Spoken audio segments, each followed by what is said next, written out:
Well, good afternoon, everyone. Glad to have everyone here today for the second of the series this fall for the Society of Agricultural Communication Scholars.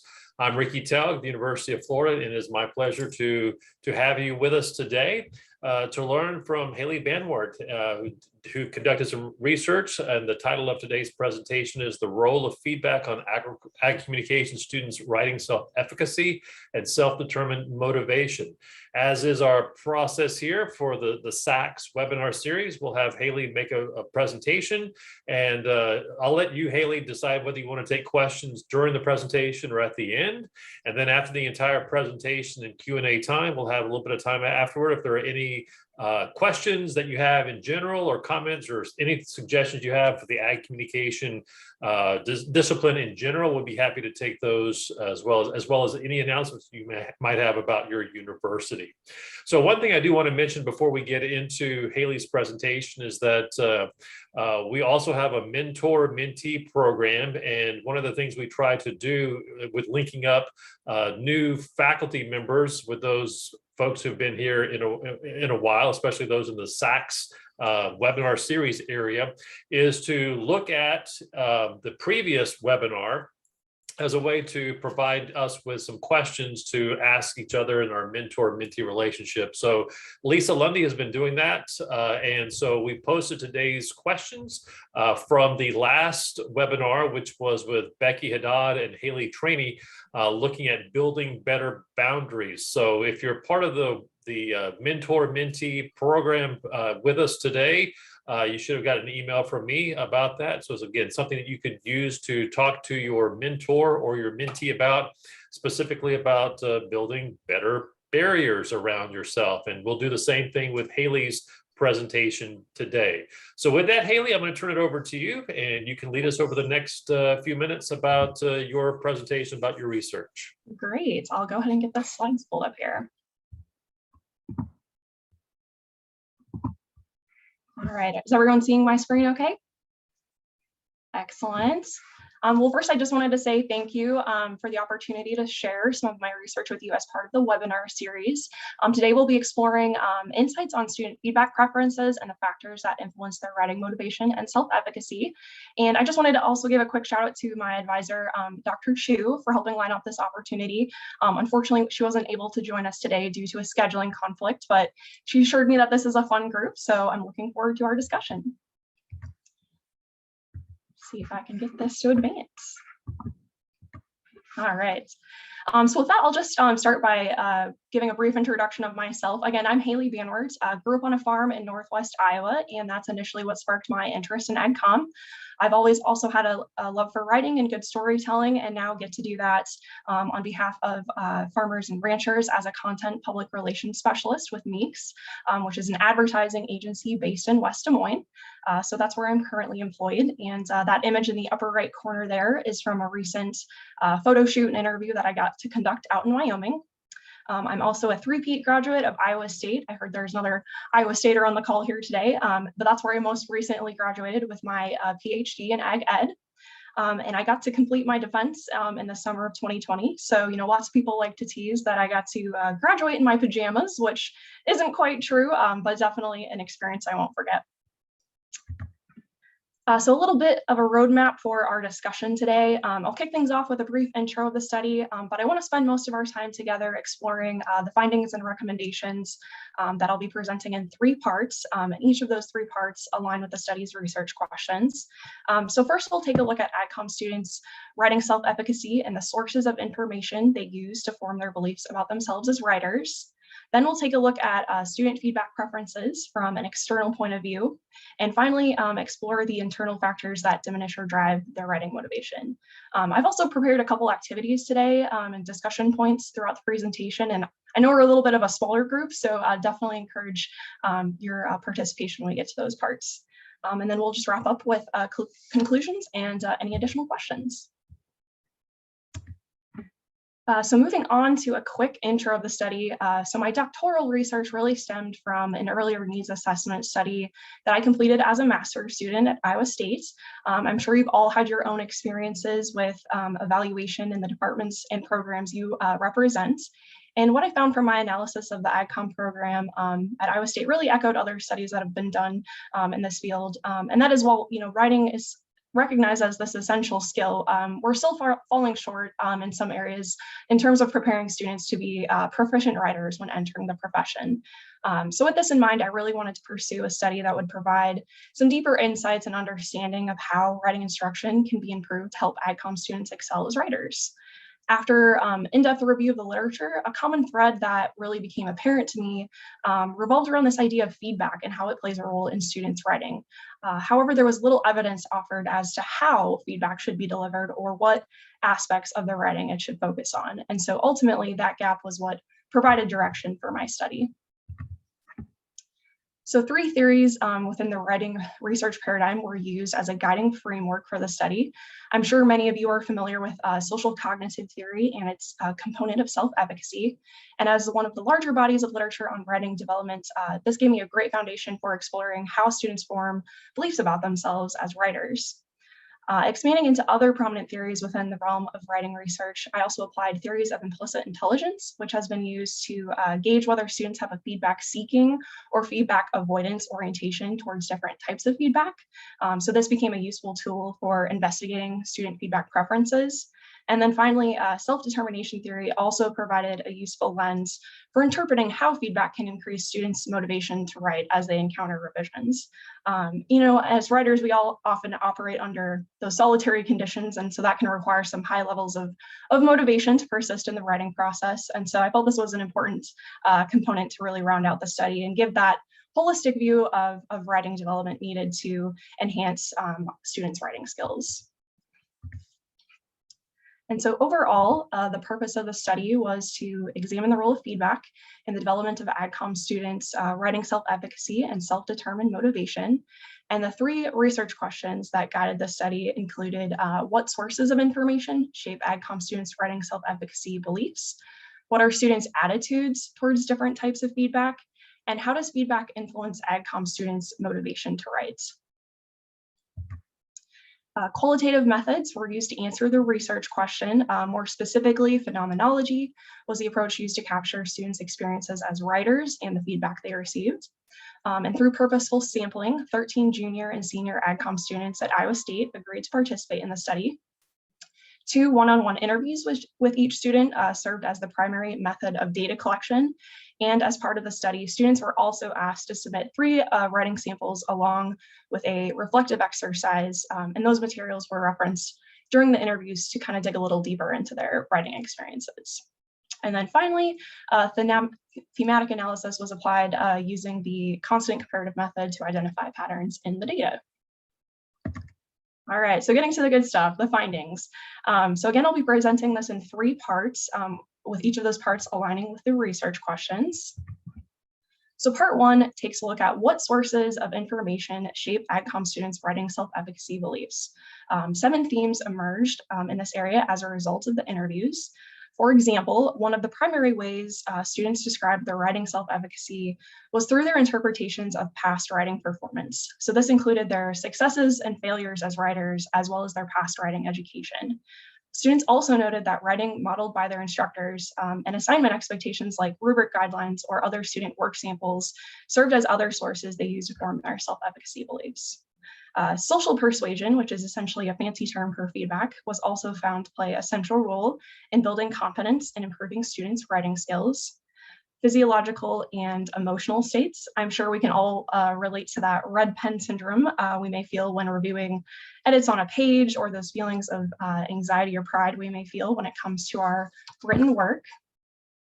Self-regulated writing strategies included the habits students practice when writing, such as outlining, seeking professional or peer editing, or creating a conducive writing environment that's free of distractions. In terms of types of writing, when students described their writing self-efficacy beliefs, they often compared academic writing versus industry-oriented writing, and they really stressed that they felt more confident in their writing abilities when their writing was applicable to their future careers. And lastly, types of courses. So just as students described how different types of writing influences their writing self-efficacy, they drew similar parallels to the types of courses they enroll in, specifically with regard to whether their courses are agricultural science or communication-specific courses. And the primary criticism shared by students was that although their agriculture classes accounted for a majority of their coursework, these classes typically didn't focus on writing, and in many cases, writing was often secondary to the subject matter. This in turn can be problematic for promoting writing self-efficacy if students feel they're not receiving the rigor they need in their courses to continue improving their writing development. And this last theme that surfaced was a new source of information that had not been previously noted in the literature. So it does provide some new direction for self-efficacy research. But perhaps more importantly, with AgCom being a multidisciplinary field, it deserves paying attention to where or what classes students are getting or gaining the most writing experience, and then asking ourselves, what is the quality of that experience? So some recommendations for practice that emerged regarding students writing self-efficacy included providing examples of other student work and allowing students to use that as a form of modeling in their own writing, initiating checkpoints throughout a class period or throughout the semester to review course expectations and help alleviate some of those fears and give students a sense of reassurance, incorporate more industry-related feedback to help satisfy students' desire to learn to write for a variety of audiences and prepare them for their professional careers. And finally, identifying whether or not courses are helping students successfully shift from that focus on their knowledge of content to really expanding their writing skills. And that might look different depending on how your AgCom program is set up. So before going into the next section, part 2 on feedback preferences, I just wanted to take a short pause and pose this question to the group. So I'm curious, what observations have you made about how students experience writing self-efficacy? What opportunities or barriers do you see students encounter when it comes to writing?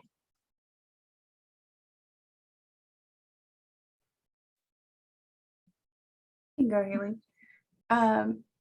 So I teach an online writing course, which is really hard. I think Becky had mentioned it's hard to connect with students online. And I definitely have found that. And then on top of that, the making sure that they're listening to the material that you put out there, because they desperately need that lecture. And sometimes they skip that. So what I've tried to do in that course, I think I've taught it 5 years now, is I start off very slow. So before we used to jump right into really intense writing and they would almost turn off. So now the assignments start off, we have diagnostic writing assignments. So it's just an article that I don't tell them anything about how to fix it or how to do it. I don't give them any guidelines. They just write it, but it's worth 100 points if they just complete it. And it's a topic, it's on hemp. So it's a topic that they're usually curious about, they usually don't know about. And so that has really helped since I've implemented that. It's helped them kind of step back and say, okay, like this isn't the worst thing. And usually that's what I use at the very end of the semester to compare their final piece to their first piece to show that they have grown and they did, learn something. So that's kind of how I've incorporated it. Awesome. Thanks so much for sharing that example. Anyone else want to share observations or experiences they've had with students in their writing self-efficacy?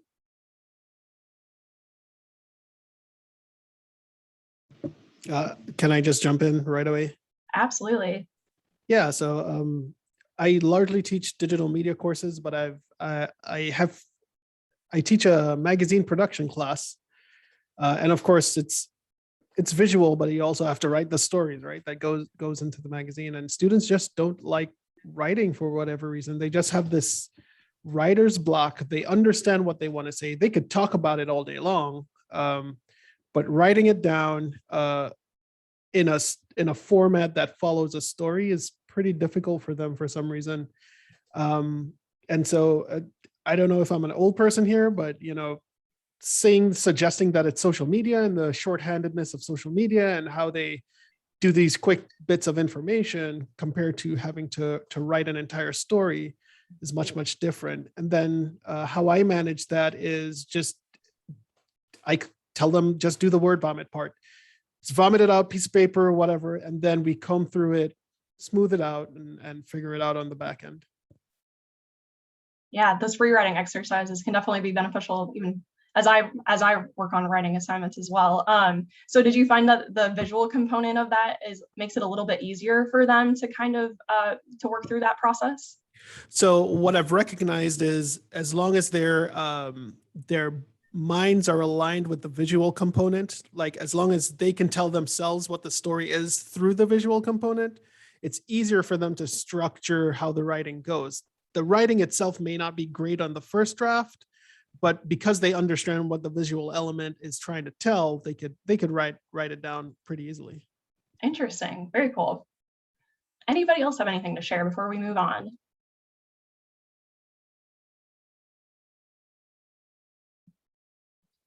All right. Well, thanks again for sharing those examples. Moving on to part 2, we'll now shift our focus to the external ways students interact with feedback and explore their preferences and attitudes towards different types of feedback practices. So for this portion of the presentation, rather than just having me tell you about the findings, I've actually developed a little activity that I'm calling the Feedback Preferences Guessing Game. So definitely encourage everyone's participation and discussion as we walk through the following 5 external categories of feedback. So we'll take a look at source of delivery, or who is providing feedback to students, feedback mode, or how or what method it's being delivered, types of writing errors. So is the feedback focused on global revision, such as purpose, audience, and organization, or local feedback, such as spelling, grammar, and punctuation? Feedback typing, or or at what point in time is the feedback being delivered?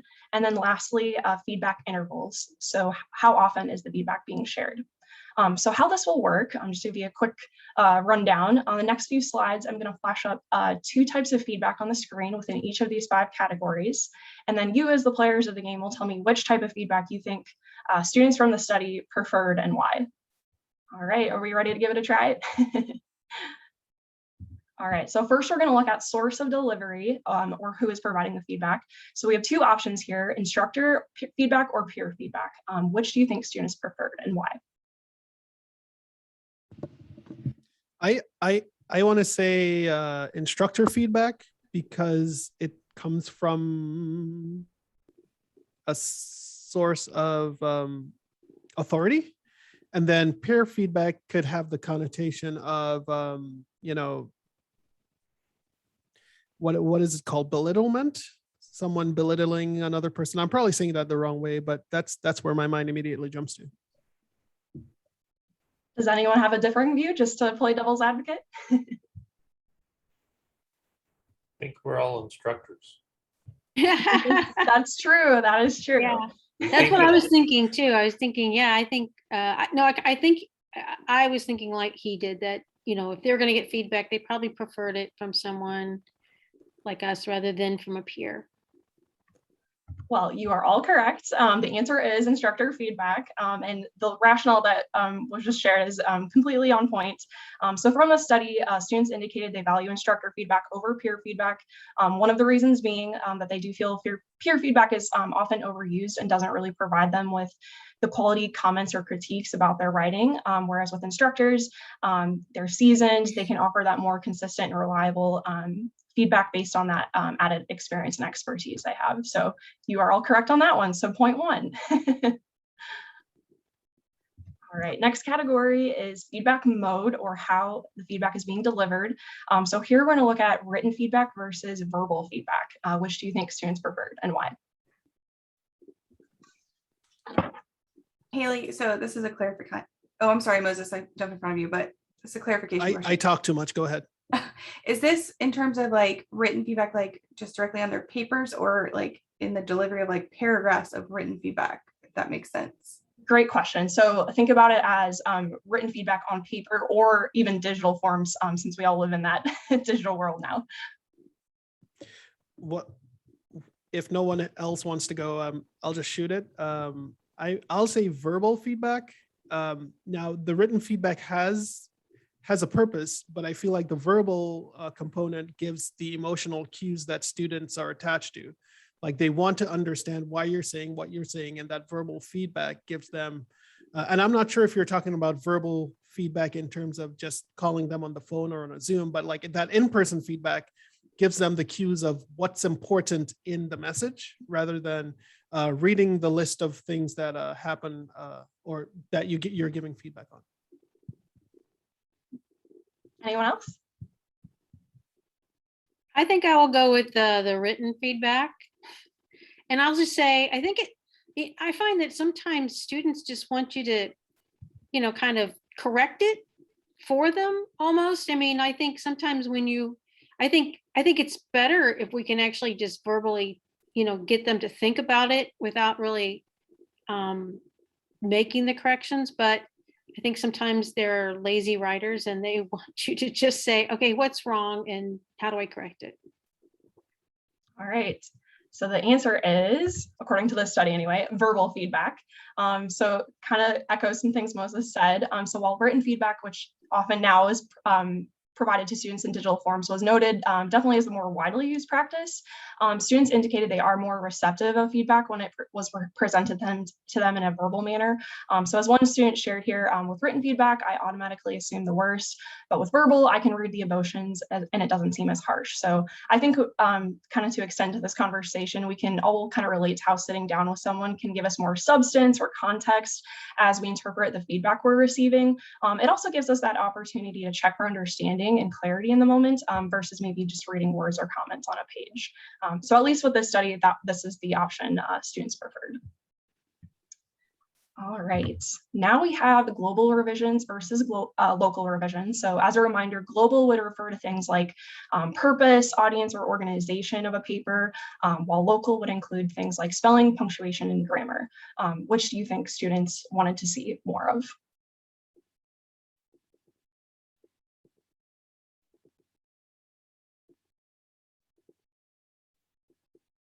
That's hard. Yeah, this one's tricky. I'll go with global, but I don't have a good rationale for why, other than verbally global. I like that, Becky. It's good. I don't know.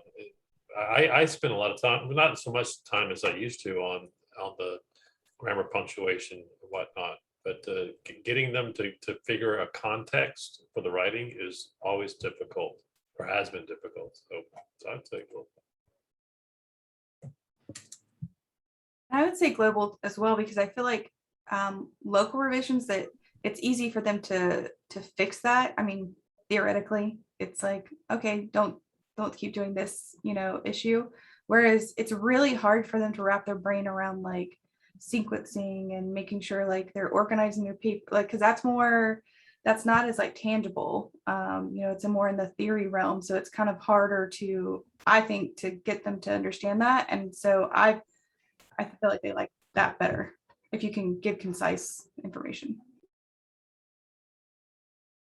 All right, the answer is, oh, and then my screen paused. Drum roll, no, global revisions. So students acknowledge that while both types of feedback are important in advancing their writing, they expressed a desire to receive that higher level feedback focused on global revisions. Again, that's not to say that feedback on grammar, spelling, or punctuation aren't needed. Students admitted they still need help with that from time to time, but over the course of their college education, they would really like to see that shift toward more global feedback. All right, and next category is feedback timing. So this one might seem a little more obvious. Do you think students preferred immediate feedback or delayed feedback?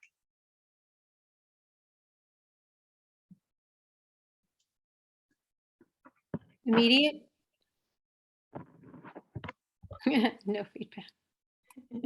Everyone's in consensus? All right. The answer is immediate feedback, yes.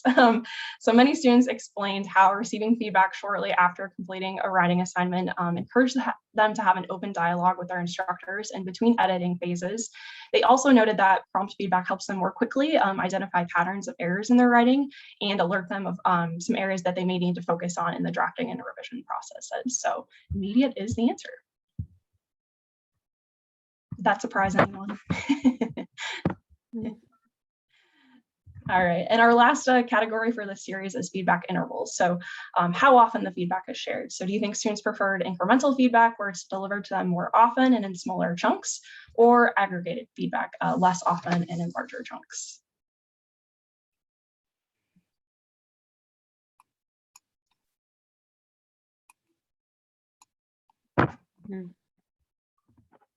Say little bits. Yeah. All right. It looks like the popular choice here is incremental. And that is correct. So a little behind the rationale in this one, student explained how a phased approach gives them more time to slowly and more fully absorb the feedback or markups they receive. It also affords them the opportunity to process or concentrate on specific types of errors in their writing over time. And one example a student shared of doing this successfully was through the completion of writing assignments where multiple drafts or rounds of revisions were expected. So in the first draft, they could focus on certain errors, in the second, another, and then so on and so forth. So what insights can we glean from the external ways students interact with feedback and their feedback preferences? So to recap real quick on our little activity, rely less on peer feedback and incorporate more direct feedback from the instructor. When possible, offer more verbal feedback versus written modes, or maybe another option is to back up that written feedback with some verbal comments or one-to-one meetings.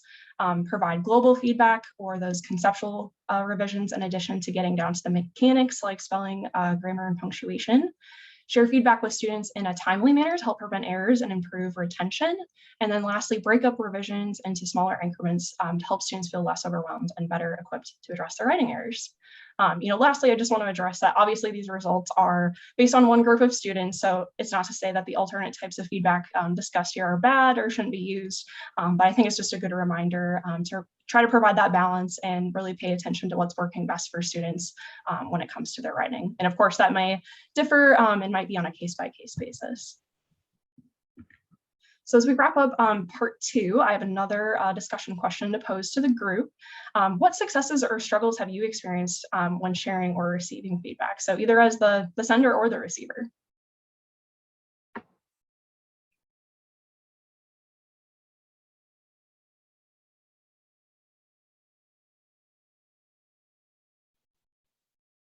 I'll jump in. I think it's true for anything that sometimes we take it personally.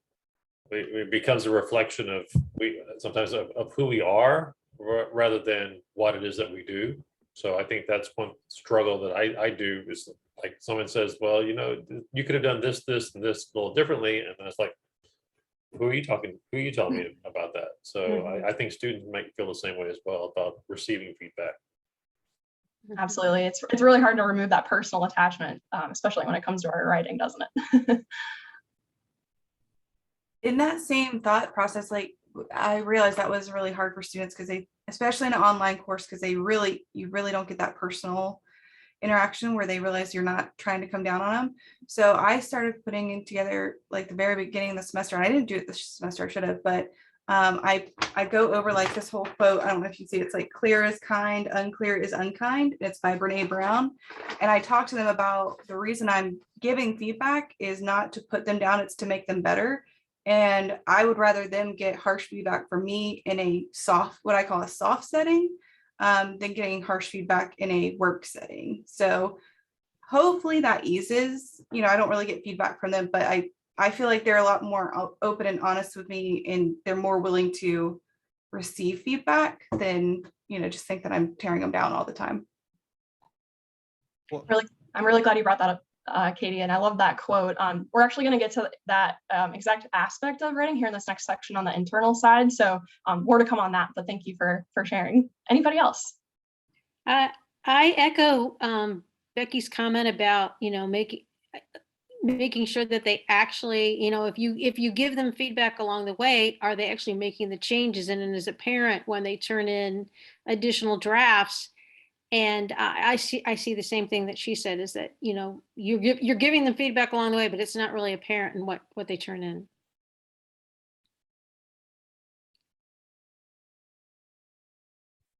All right. Any final thoughts or comments here?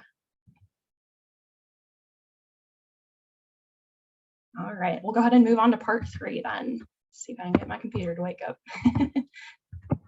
All right, so finally for part 3, we're going to take a look at students' internal interactions with feedback and some of the factors that diminish or drive their writing motivation.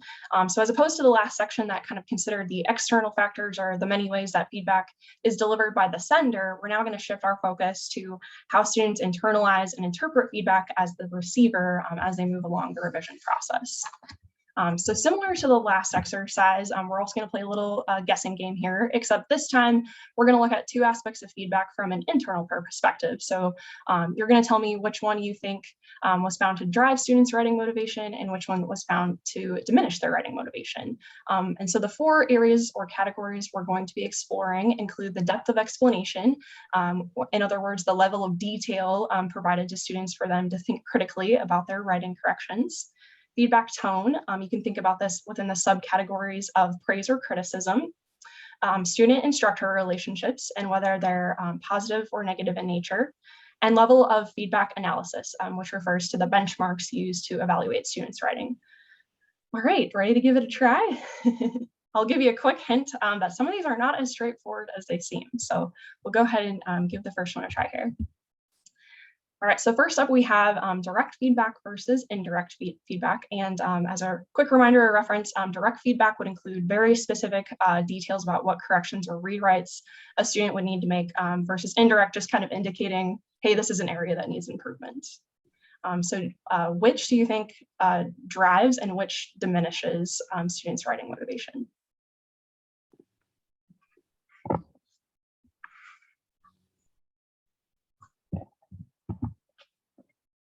I would say direct drives. Oh, wow. That's exactly what people are saying in the chat box.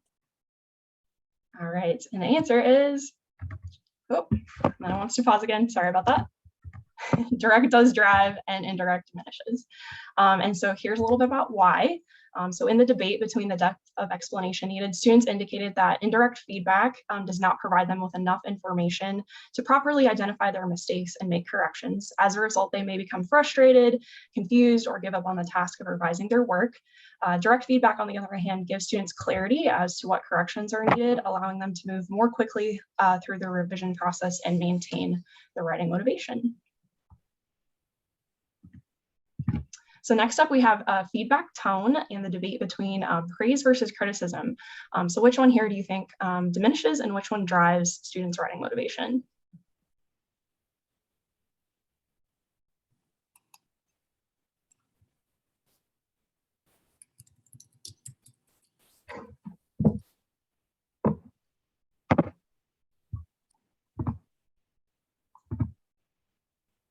All right, I think I see a lot of folks responding praise drives. Did anyone have a dissenting opinion on that? I put criticism drives, but who knows? Yeah, I could see if criticism driving if students are aspiring to be like the best in the room and comparing themselves to the feedback. And so it's almost pretentious sometimes to hear, great job, whatever. What does that tell the student? All right, so I am actually going to trick you on this one. So if I can get my slides advanced. So in this study, praise and criticism were actually both found to diminish and drive writing motivation.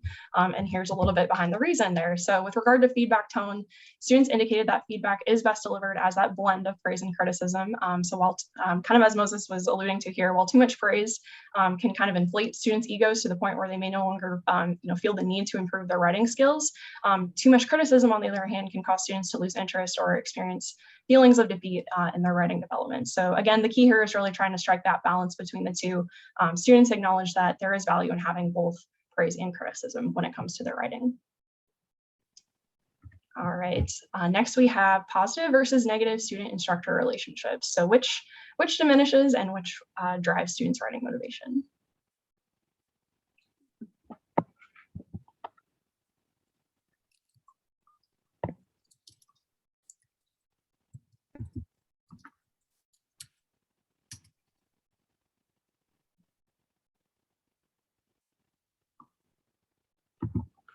All right, seeing a lot of respondents with positive, and this one is, oops, see if I can get that to advance again. This is a little bit more of a predictable one. So positive student-instructor relationships are found to drive while negative ones diminish. And to dig a little bit deeper into this internal factor impacting writing motivation, students who developed a stronger rapport with their instructors were more accepting of feedback because they could engage in those more deeper and meaningful conversations about their writing. Meanwhile, students who felt intimidated by their instructors reported developing negative attitudes and feelings of resentment that caused their writing motivation to deteriorate. So while this might seem like a pretty straightforward, factor, I think, really a deeper implication or takeaway here is that those student-instructor relationships really do serve as an early form of a writer-editor relationship, as I think was brought up earlier in our discussion. So I think it's really important, that we can try to help them understand that part of being a good writer isn't just about the mechanics. It's also learning how to put aside our personal attachments to our work and being able to receive those edits with some gratitude and then use that as a tool to learn from our mistakes.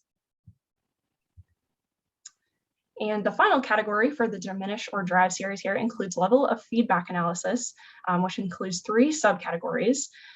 So is the student's writing being judged based on their individual intelligence or their personal performance? Is it judged based on how well students are performing through social comparison, or in other words, compared to their peers? Or is it being judged based on the amount of progress that a student has made or the efforts that they've put forth in the process of writing? So for example, their ability to catch errors or maybe their ability to manage time. So which of these benchmarks do you think diminish or drive students' writing motivation?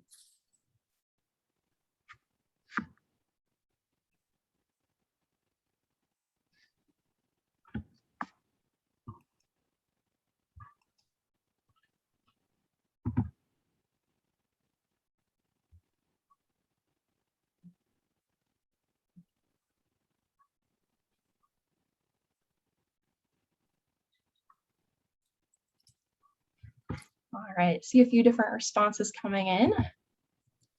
Some drive, some diminish. I'm kind of going to trick you on this one as well. So actually all 3 were found to drive students' writing motivation. And a little bit behind this one. So according to students, each form of feedback had its own advantages. With individual intelligence, students were motivated by feedback based on their personal performance because it helps them kind of hold themselves accountable for their own growth as writers. In terms of social comparison, students were incentivized by the prospect of outperforming their peers. So they really saw this as almost friendly competition versus being held to a certain standard. And lastly, with progress or process feedback, students described that being recognized for their efforts in the writing and revision processes helps them feel motivated to continue writing and persist when encountering setbacks, such as writer's block. So kind of wrapping up here with some recommendations for practice based on these findings. Number 1, students desire direct feedback and clear explanations of how their writing can be improved. While this process can be time consuming for instructors, I think it does have potential to pay off in the long run by helping students reduce errors and perhaps even self-identify what corrections are needed. Second, tone of feedback must be taken into consideration. So again, key here is striking that balance between praise and criticism. Perhaps some of you have heard of this, but I had a couple students in their interviews bring up this Oreo cookie method. And in this approach, it essentially includes offering a positive comment, followed by some areas that need improvement, and then layered with another positive comment. So that was one suggestion I heard in terms of how to do that successfully. Number 3, as best we can, try to foster those positive student-instructor relationships to build equity in the classroom so that when it does come to the editing process, students view feedback as a learning tool and not a personal attack. And then lastly, one strategy that may aid in providing students with some of that progress or process feedback includes assigning writing that involves multiple drafts. So by breaking up the revision process, students may feel more accepting of setbacks they encounter, and it's also a plus for instructors so that they can better manage or spread out the amount of feedback provided. So wrapping up with part 3, another question, which of these findings resonates with you most as you reflect on your own experiences internalizing feedback? I'll just start by sharing this quick example. I'm a self-proclaimed perfectionist, especially when it comes to my writing. So the way I interpret feedback tone is still something I struggle with from time to time. I'm pretty hard on myself when it comes to criticism. And I think that does really stem back from the fact that writing is such a personal and sometimes emotional endeavor. And so while I definitely recognize the value of criticism, sometimes that knee-jerk reaction is negative. So that's something I try to be conscious of when I'm reviewing feedback from my peers and colleagues. Anyone else have any thoughts kind of as we think about the internal side of feedback?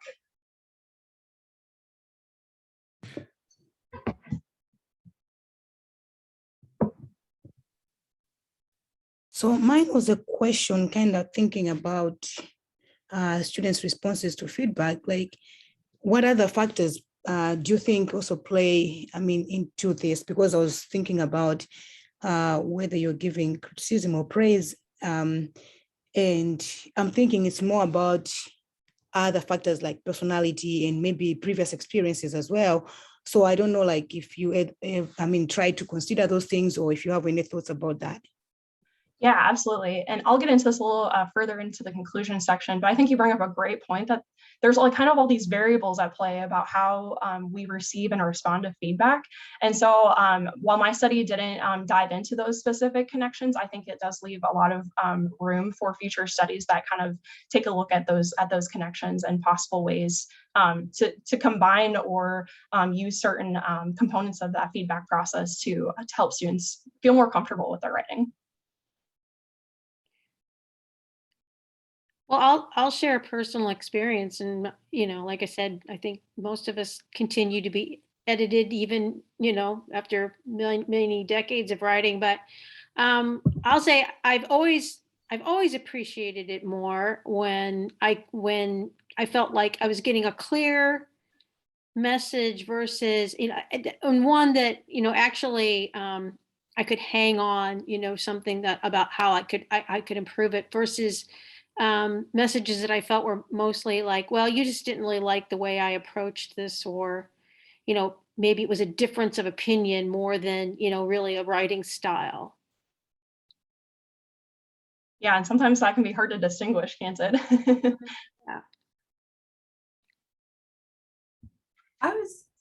I looking back on this, and Dr. Telg, I had him as an undergraduate professor, and then just recently with my PhD experience, and I will credit him with breaking me down and allowing me to accept criticism, because I think when I started off as an undergrad, and it could have been age, but I think a lot of it was like I was from a small town. I was one of the best in my class all the time. I was so used to getting things right, and I didn't have to put a lot of effort in. And it really took someone saying like, oh no, like you kind of suck a little bit. So but the thing that's really great about that is it's transcended writing. It's going into other parts of my life. I'm much easier. Like I almost want criticism. Or not criticism, but feedback. So, I ask for feedback in a lot of areas. I ask my students for feedback. And I think that's really important for them to not only realize like they need feedback, but they can also give feedback with like a certain, without being rude, I guess is a good way to put it. But I think it transcends writing. I think this is a great case study as well. I'm sorry if I'm carrying this on a little bit long, because like in Dr. Tell's case with me, there's a place and time, right? So I'll give you a direct example. Like my references were garbage. Like I didn't do references properly at all. And Dr. Tell would be very, very kind. Like, you need to fix this and this and this. This is how it runs. You have the manual or whatever. And then it came to a point where he was just like, Moses, fix the references. What are you doing? And that worked. So sometimes being very, very kind works with students, but I sometimes, well, even me, need a little shaking up, a little, not necessarily roughing up, but like, being a little more stern. That was pretty funny, actually. Yeah, feedback can definitely humble us, right? But it's a good growth tool. All right, anything else?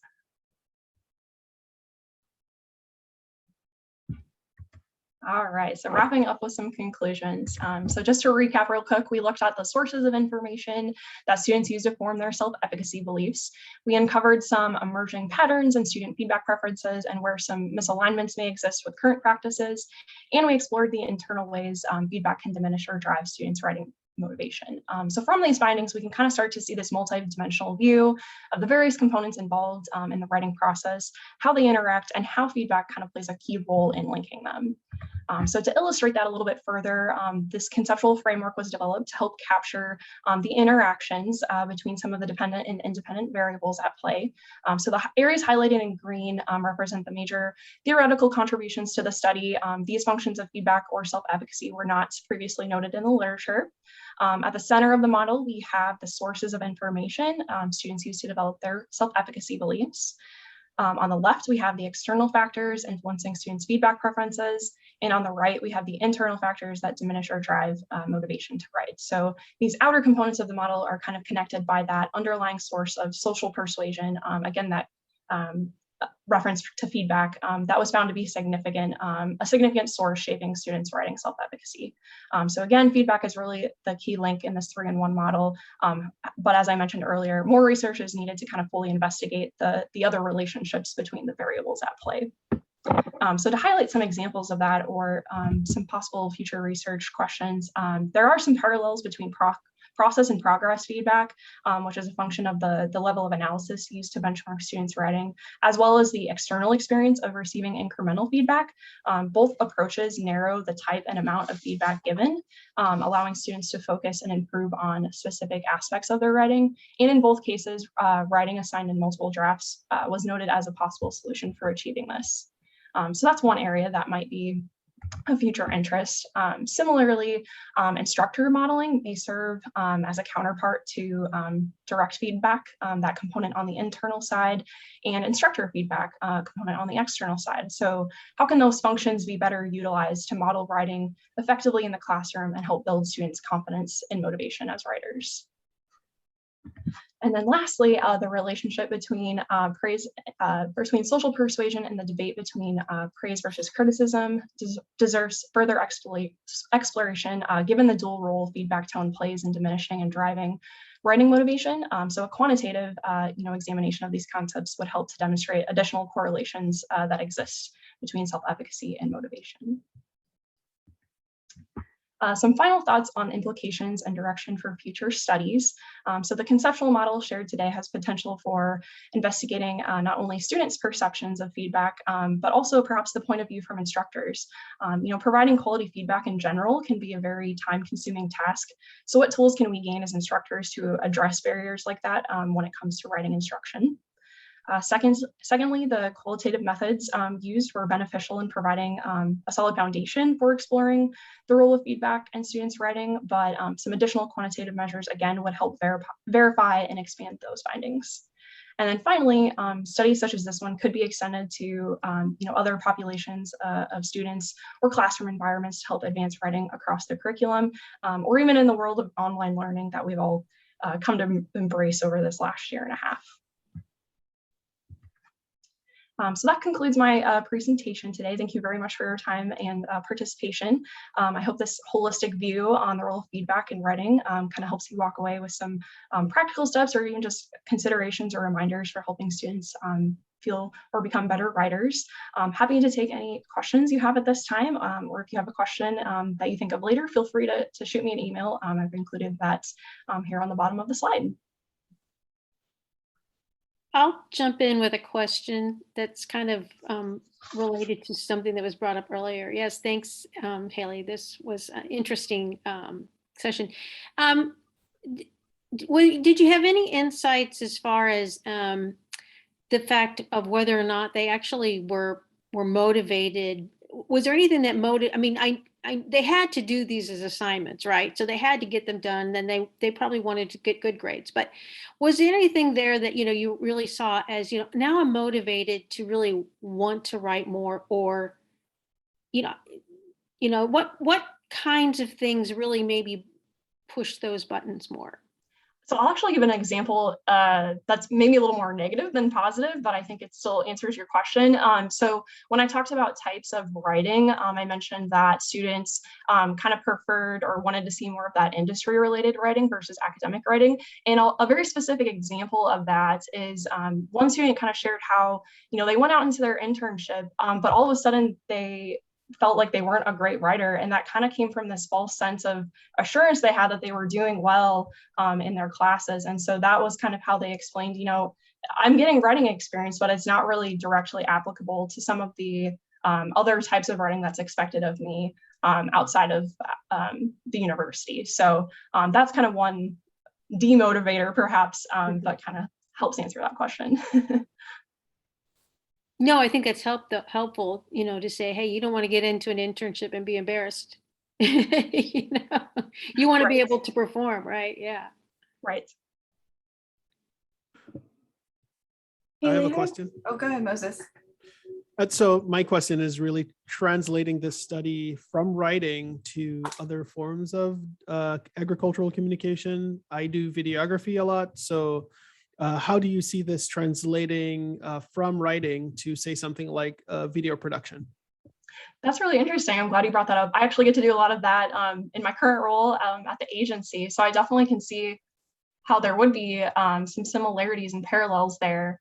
You know, as someone who edits videos for a living, I guess I'm just thinking out loud. There are some instances where maybe a colleague or peer will disagree with the edit I'm putting together, or what the main message we should frame within the video. And so yeah, I'm not sure I'm answering your question very well, but I'm definitely seeing some similarities between the two. And I think it would be interesting to do a study that did just that.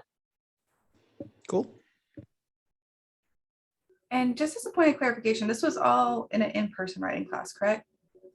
So it was face-to-face interviews with junior and senior AgCom students at Iowa State. So not a specific class. Okay, so but just in students. general. Okay. Yep. I would be interested to see how this translate in an online environment, if it, you know, has similarities, or if there's some differences due to the modality of delivering the writing course. So very cool. Absolutely. Any other questions? We're getting close to the end of our time here with Haley. Going once, going twice. Haley, thank you so much for not only a great presentation, but a very great interactive presentation. I enjoyed feeling like I was on Jeopardy, and I didn't do so well, but that's okay. That's all right. Well, thank you. Yeah, you're welcome. Thank you. Are there any announcements, anything people would like to share on the group here, on the group call before we head out? Okay, hearing none. Next month, October 25th, we have Shannon Norris and Lacey Roberts. This will probably interest many of you who are fairly new to teaching and to the work here in academia. The title is Networking in New Faculty Roles and Infusing Industry Perspectives into Agriculture Communications Curriculum Development Processes. So in essence, from what I understand from the title and my interactions with them, is how do new faculty get started? It's pretty much what it is, and working working with industry and helping them to get started in their new roles here. So I think it'll be very helpful to many of us, and even for those of us who've been here a while, how the industry perspective can benefit what we do. Well, with that, I'm going to go ahead and pause the recording and say thank you very much. I hope to see you next month. Again, Haley, thank you so much for your time today.